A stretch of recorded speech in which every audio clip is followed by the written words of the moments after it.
Jenny, welcome to the podcast. Thank you. Absolute pleasure to have you.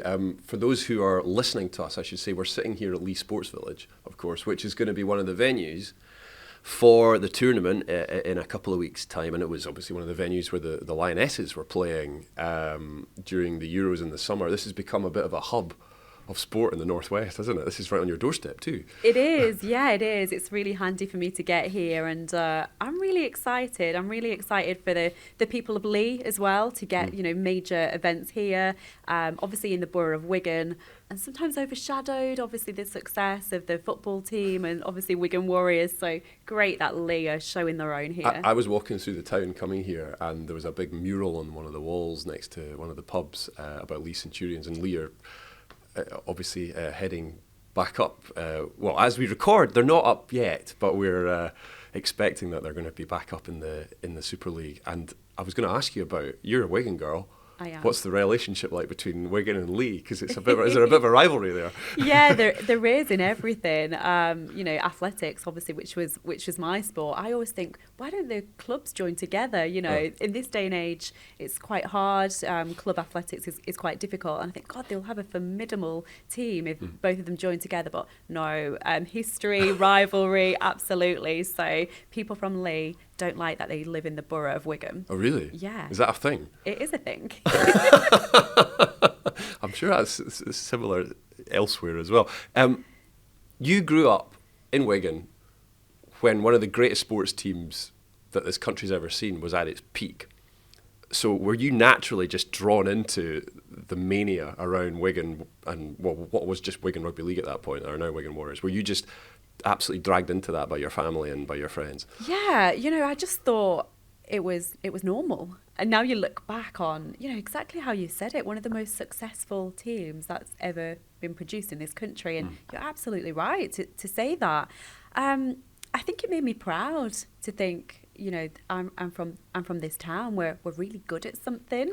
And, I remember my first ever, rugby game. It was at the old Central Park. I don't think I really remember much about the game itself. I can't even tell you who the other team were. I just remember sitting on my dad's lap having a bag of sweets.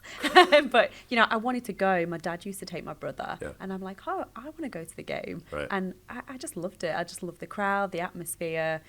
And really, I just appreciated every single year. I just say to my mum, when's Wembley? It was a given that Wigan would be in the Challenge Cup final. And it was at that time as well, of course. And so was your family, were they season ticket holders? Did they go regularly and watch? And so you got hooked in that way? Yeah, my dad would go. I remember actually queuing up, and actually health and safety, you would never do this in this day and age. It was like a old wooden shed, and there was like some ladders almost that you had to kind of go up to get the season ticket. It was an old paper version, and my dad would be at work, send my mum every year, I can go and collect my season ticket, and he would go along. And we just knew my dad was unavailable at the weekends because he was going to the games. And so you were old enough to go then, and he would take you. I mean, which players did you look up to, and who were the superheroes for you? Oh gosh, I just remember so many people like Dennis Betts, Sean Edwards, of course, Andy Platt. I remember when a few Kiwis and Aussies would come over,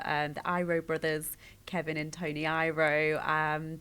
I just loved all of those sort of players, and I'd see the cars with the name on the car, and they'd be sponsored, and I'd be like, wow, imagine having your name on a car.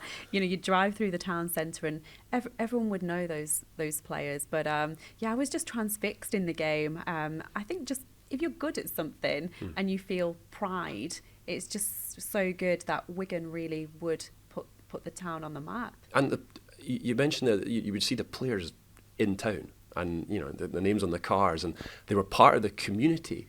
Is that perhaps the biggest from the angle of why it matters to the people of Wigan and to Leigh and to Salford and St Helens and Warrington? Was it the fact that they felt like it was authentic to you because they were there? Yeah. They were there on your doorstep. We look at modern day sports stars, and a lot of them are perhaps distanced from the general public. Wasn't like that in the 80s and 90s in Wigan, was it? No, absolutely. And I took up the sport of athletics in 1989. So I was 7, nearly age 8 when I took up the sport. So I would go to local track, and I remember Sean Edwards being there, and he'd just be there on his own, doing some speed work. And my dad would say, look at him there, this is why he's the ultimate professional, because he's not there with his teammates. It's not a normal training session. He's just took himself off there to do the extras and to make himself as good as he could be. So I think really I just appreciated how much hard work you had to put into sport. And it was good for me, who had my own kind of aspirations to be good in the sport of athletics, to see some world-class, athletes, because rugby players are athletes, training themselves with that really good attitude. And I just kind of thought, if local people can do this, why can't I reach the top in my sport? It's an amazing example to set you. Oh, absolutely, because it's not just about talent. And I've learned that, through my work that I now do, retired from the sports. But a lot of work that I do is on the pathway. So I talk to so many coaches, parents, athletes, and say, look, talent, it can be completely overrated. Talent alone isn't good enough. You've got to work hard. You've got to have those values. There's no substitute from working hard. And I think that's what rugby league really teaches you. You can have some skill and you can have some amount of talent, but it's a hard physical sport. And, no one's going to give you anything on a plate. And I think it's just so good. It's kind of, I've been described sometimes as the girl next door. You hear that cliche kind of saying, and I just think that's what rugby league is about. It's just open to so many people. You just need your boots, and the desire to work hard, and somebody down the road, or on the same kind of housing estate where you live, or someone who went to your primary school, or several people who went to your secondary school, they can be elite rugby league players, and just through hard work, dedication, and putting the graft in, really. Yeah, and so you took up athletics quite young, but you were in part inspired because of what you were seeing on the rugby league pitch. But then I guess you wouldn't have been able had the opportunity to play rugby league. And were you ever tempted to try and play it? No, the opportunity just wasn't there. And I know a few years ago when Wigan Warriors set up the women's side, Chris Radlinski asked me to go and do a speech to a lot of girls from their amateur teams who were maybe going to go and do a trial. And as I was kind of giving this speech, somebody said to me at the end, Jenny, what about you? Would you have not fancied rugby league? And I actually thought, do you know what? It wasn't a thing to kind of do rugby league when I was younger. Girls wouldn't have played rugby league, but actually, I think I've got a lot of good attributes. I think I would have been pretty decent. Here we go. This is your chance now. What position would you have played? Oh, I don't know. I'd probably just say on the wing, because I'm obviously pretty... Because you can run away from them all. Yeah, pretty... But you know what? People would not think about this, I'm really feisty, and I actually think I would have to really have controlled my discipline if I was on the pitch. Obviously, the sport of athletics is an individual sport, and I've always missed kind of being in a team. I was in the 4x4 team, which was nice, but, athletics predominantly, it relies on yourself and your own commitment. I really would have loved to have been in that kind of team environment, but I think I would have absolutely done anything for my teammates. So maybe I would have had to control my discipline a little bit more than people probably thought. Nice Jenny Meadows. I don't think she would have to, but I think I would have been quite feisty on the pitch. So as an individual athlete, how do you view team sports in terms of the different, perhaps, psychology, the dressing room psychology? Because you see in rugby league that amazing bond and togetherness that the men's, women's teams have, especially when they're successful. St Helens recently just won the grand final in men's Super League, and that bond, that togetherness to do 4 titles in a row is quite an extraordinary achievement. How, as an individual athlete, do you view that? And is there an element of, I wish I had a bit of that? Or Absolutely. Is there a different psychology as well when it comes to training as well, do you think? Do you know, I remember being injured. The only year I was injured was in 2012, which was very unfortunate, home Olympic Games. And I used to do my strength and conditioning with the guy who was head of performance at Wigan Warriors at the time, Mark Bitcombe. And Mark, so my husband Trevor, he was away training the rest of the athletes in South Africa. So I was at home for a month, And Mark said, oh, why don't you come into the club? You know, you can do some training sessions with us, as well as the normal kind of individual sessions I used to do with Mark twice a week in the gym. And I kind of thought, oh, okay, you know, let's give it a go. And I absolutely loved going in. About 3 times a week it was. Just the banter, just hearing what people have been up to. And then that's parked and everyone just, you know, really commits to the training session. Yeah. So we could have been having a laugh 2 minutes ago, but no, it's serious now. And, you know, I work really hard, but I'd have a little glance to the side of me and then I'd see the next guy working hard. I'd look at the other side, see somebody else working hard. And actually, that just inspired me to think, you know, those dark moments where you think, oh, I've not got any more in me, I'm absolutely shattered. Everybody else was still doing it. And I'm sure they were thinking the psychology, they're probably thinking as well, gosh, this is really tough. But it must just spur you on and push you on to another level when you look around and thinking, well, I'm not going to stop because the next guy is not stopping. You know, it was really inspirational to me. And I think I learned a lot from that 3 or 4 weeks I spent there. And by the same token, if you're in a low place, they can lift you up. Whereas I would imagine as an individual athlete, you've got that inner drive, but it can probably be quite a lonely environment if you're just focused on yourself and you've maybe got one person to drive you on. Yeah, absolutely. And actually the group that I was working with were the players were injured, so they weren't out on the field. So they were all doing rehab, etc. and, you know, doing circuits and working hard. And I remember actually Sam Tompkins was in the side at the time. And I remember, like, he just joking, he was like, so let me get this right, hang on a minute. So you don't have to turn up anywhere every day? Yeah. So if you don't train, no one knows. And he almost said it as a joke, like, why are you here, Jenny? And I laughed and I kind of was like, yeah, but I would know. Like, you would find my performance out once I went on the track. And he was kind of like, oh, it's really good, actually, isn't it? That we get to come in and we've got the physio team, we've got our mates, we've got someone ready to take us through rehab. So, yeah, I absolutely loved it. Yeah, team dynamics. And like you say, you know, Saints winning 4 in a row. You see those changing room scenes. You see those, you know, when they lift the cup, you see all those moments when they go and embrace each other and just that camaraderie that's there. And you can just imagine all the kind of tough training sessions they've been through, players who've been injured and they've made it back for the final, people who have missed the final through injuries. There's just so many backstories to all of that. And I think it's just that kind of band of brothers, isn't it, where everyone just gets each other through things. And yeah, a little bit jealous that my sport is me out there on the track, but obviously I've got people behind the scenes helping me as well. So when you won a world medal, and that's at the time that was the pinnacle of your career, how were you able to offload that almost that emotion and that outlet that you saw the Saints players in the dressing room spraying the champagne and jumping around and talking? How did you do that as an individual athlete? It's funny because nothing in the same context. You kind of have the moment with yourself and then do a victory lap, which might last 5 minutes, see some people in the crowd, kind of wave. And then it's kind of go collect your kits, go and do kind of a presser, speak to the press. And then you get your medal moment. But a lot of it is then you're just back in your room on your own and, looking on your phone and social media wasn't even a thing at the time. And maybe just when you get back home, spending a bit of time with your family, but just nothing can compare to being with a team. And like you say, having that champagne moment, having the, lifting the trophy as a team. Yeah, it's a great thing to see. It's a different psychology, isn't it? It must be... It's really interesting to compare the two. You mentioned as a kid asking, when are we going to Wembley? Did you go to Wembley? Did you watch? I did. Can you remember any of the highlights?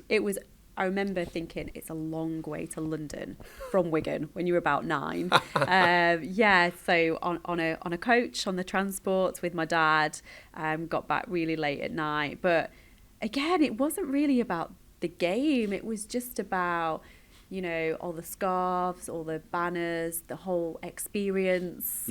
And you just presume that Wigan were going to win as well. And obviously they won. So it was nice, doing that on the way home. But yeah, just the once, because my athletics started getting pretty serious, even when I was when I was pretty young. So yeah, I was only allowed to go once. So all this expertise of growing up in the glory days of Wigan in the 80s and 90s, that would have set you in very good stead for when you were dragged onto Celebrity Mastermind. Can you tell us about this? Because I've been trying to find a copy of this episode in the build-up to this interview, and I haven't found it yet. But You've done well. Yeah, your specialist subject was...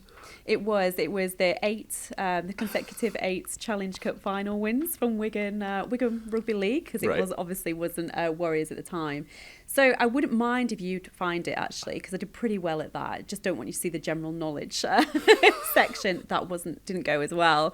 But it was funny because I got an email saying, would you like to go on Celebrity Mastermind? And it's one of those emails you open up and then you close it thinking, no way am I doing that?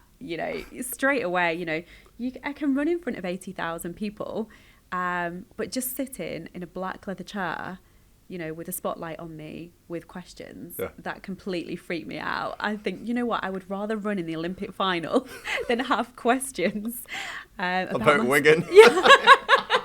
Well, at that point, I didn't know what it was going to be about. So I thought about it afterwards, and life's all about challenging yourself, isn't it?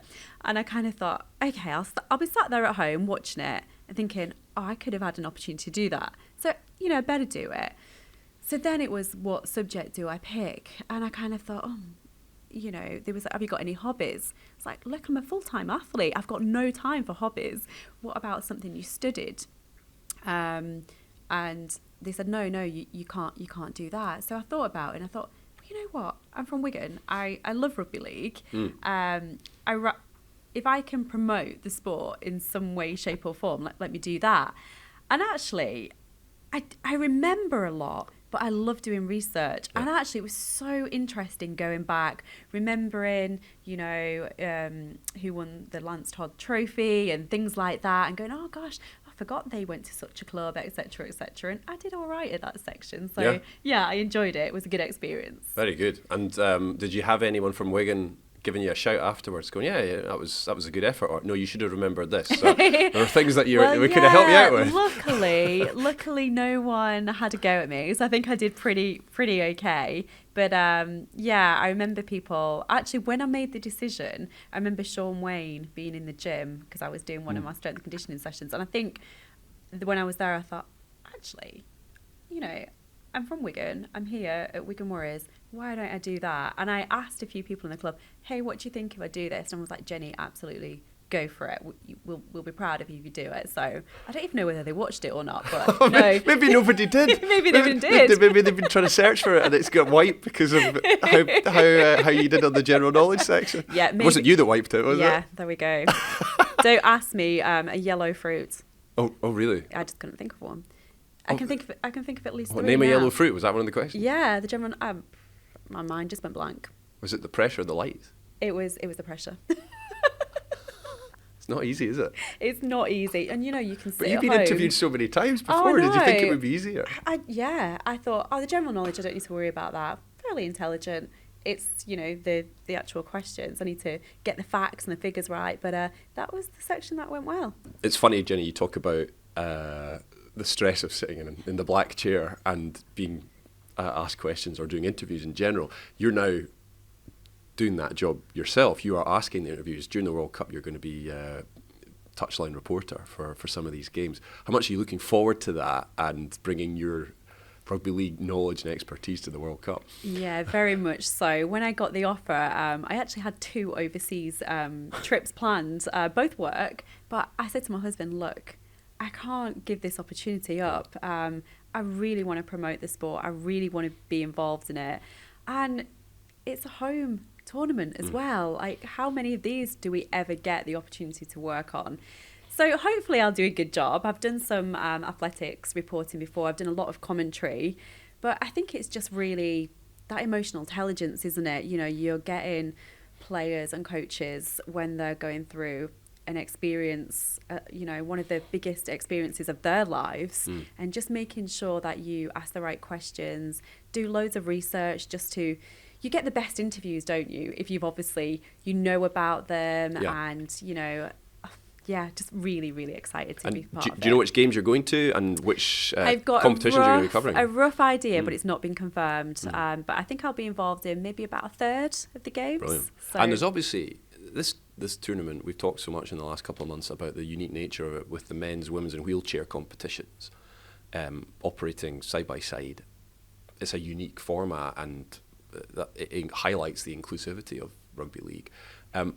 Wheelchair rugby league, which you're going to be right involved with.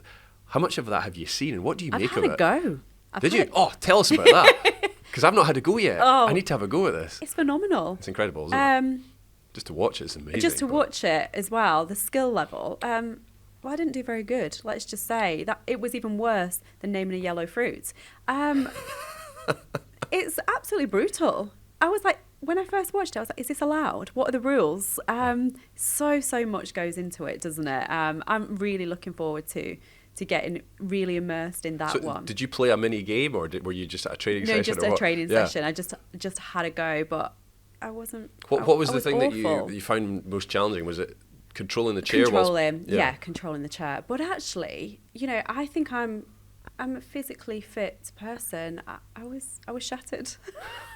I almost was like, just hang on a minute. I was kind of trying to make a few excuses to almost blame the chair rather than my lack of ability. So but yeah, really looking forward to that. But, I think it's a real opportunity, because if I look back at the London Olympic Games and Paralympic Games, I just think we're going to have some really good crowds. And I just think it's such an opportunity to promote the sport. And like you say, all three tournaments going on at the same time.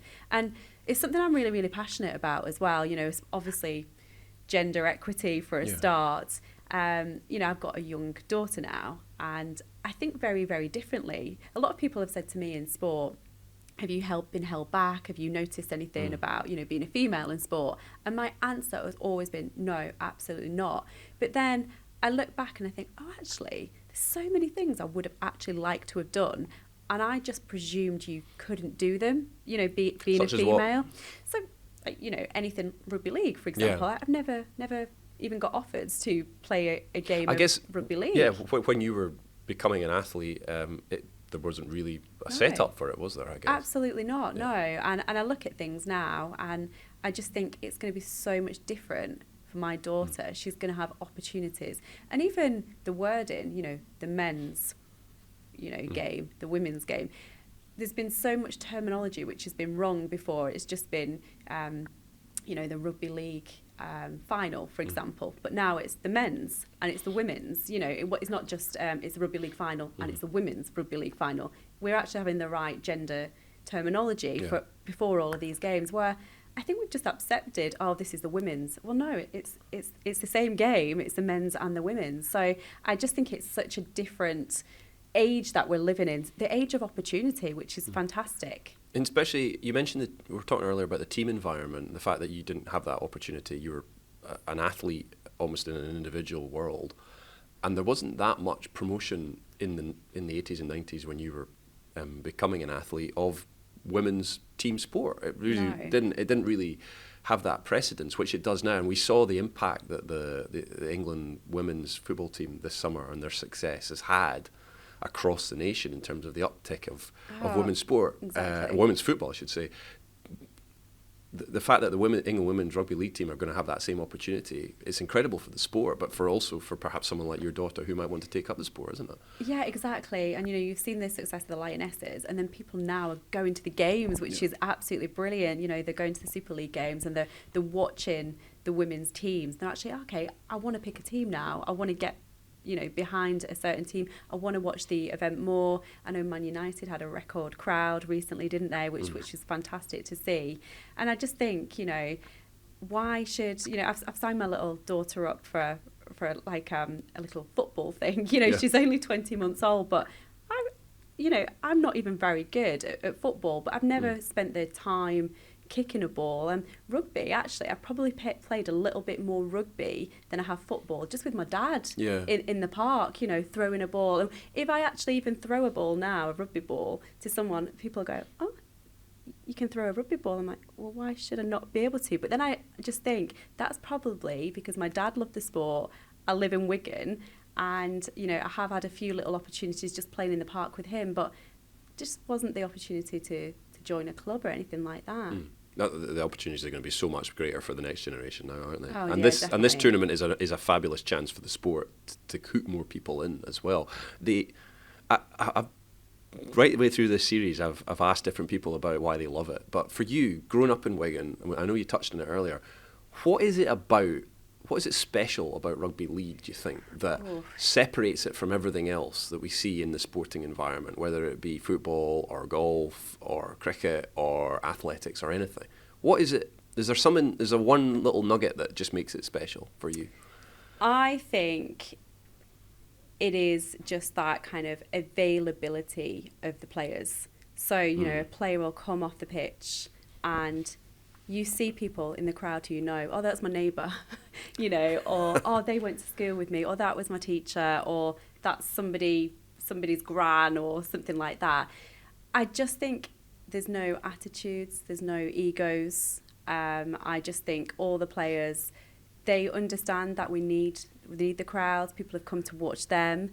I think they also kind of know they're following the footsteps of people who's gone before them, which there's some real history and some real heritage in the game, isn't there? And I think a lot of rugby league players just feel honoured and privileged to be part of the game. And I think they know the game exists because of the fans, which is so important, isn't it? And I just think that's because working class roots, you don't need money, you just need the ability to actually think, I'm going to give this a really, really good go. There's so many amateur teams you can join, and there is a real route to the top, and it's accessible to everybody. So I think that's why rugby league players are so grounded, because they know they've got such an opportunity, and if they're not going to take it, there's somebody else waiting to take it behind them. Yeah, and do you think that groundedness, that almost civic pride, if you like, can that still be transcendent? Do you think that this is a World Cup, this is the biggest World Cup there's ever been, and yet if you were to, from a media perspective, look at the spread and the diaspora of sport in this country, football dominates. Yeah. How does rugby league become the next big thing?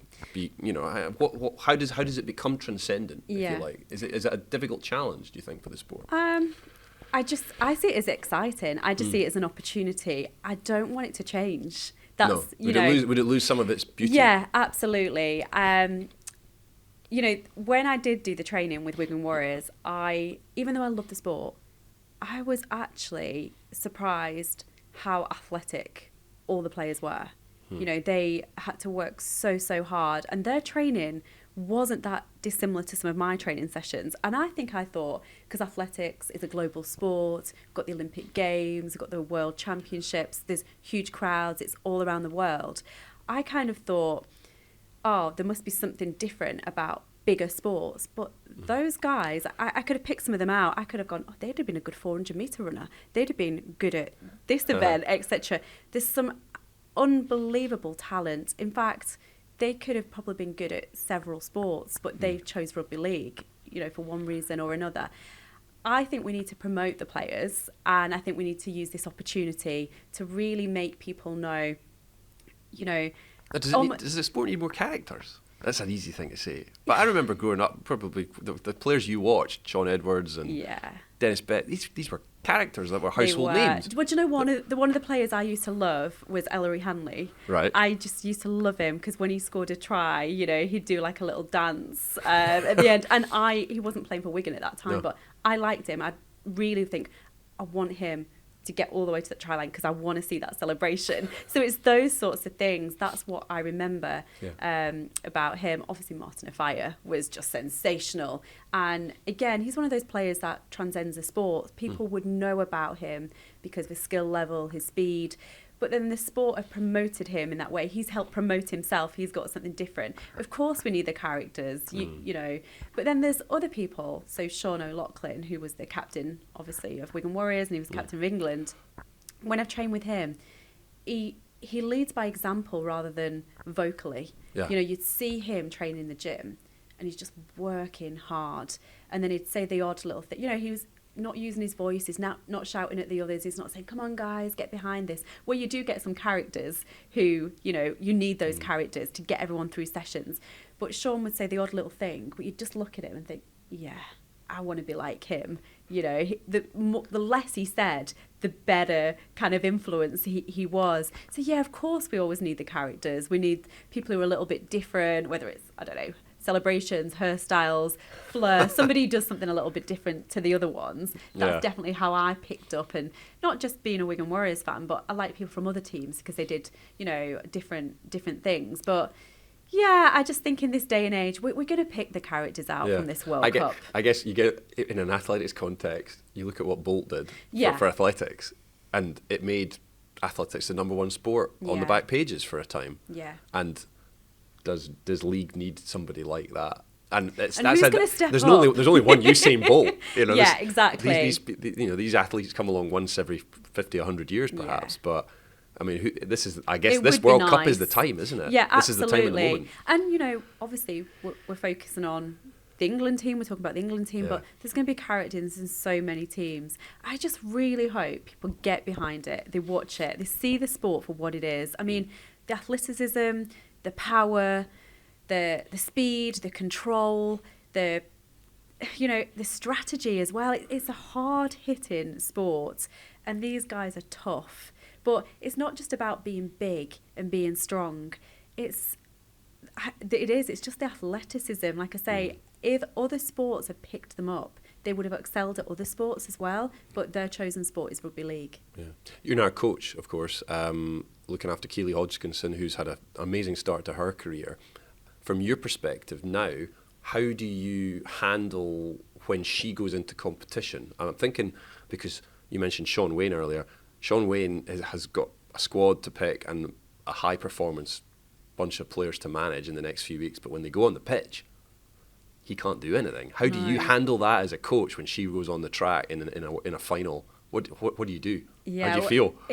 It's quite easy because it's one athlete and you get to work with them all the time. Yeah. So Sean obviously will know the guys. He'll have obviously gone and watched them train, watched them in games, spoke to the coaching staff, and he'll get to know the characters. Obviously they'll go in camp, but he doesn't get a lot of time, does he? So it's tough, isn't it? But yeah, once they're out there, that's it. You've just got to have faith in everything that you've talked about, all the kind of things that you've spoke about might happen. I mean, I guess as a coach now, my kind of saving grace is to know that I've covered all bases. So in an 800 metres, for example, with Keely, you know, we'll talk about scenarios. Well, this could happen. And we'll have lots of contingencies. You know, if the race goes out fast, what's your tactic going to be? So I feel really assured sitting back, knowing that she's capable of doing all sorts of, you know, different tactics depending on how the race goes.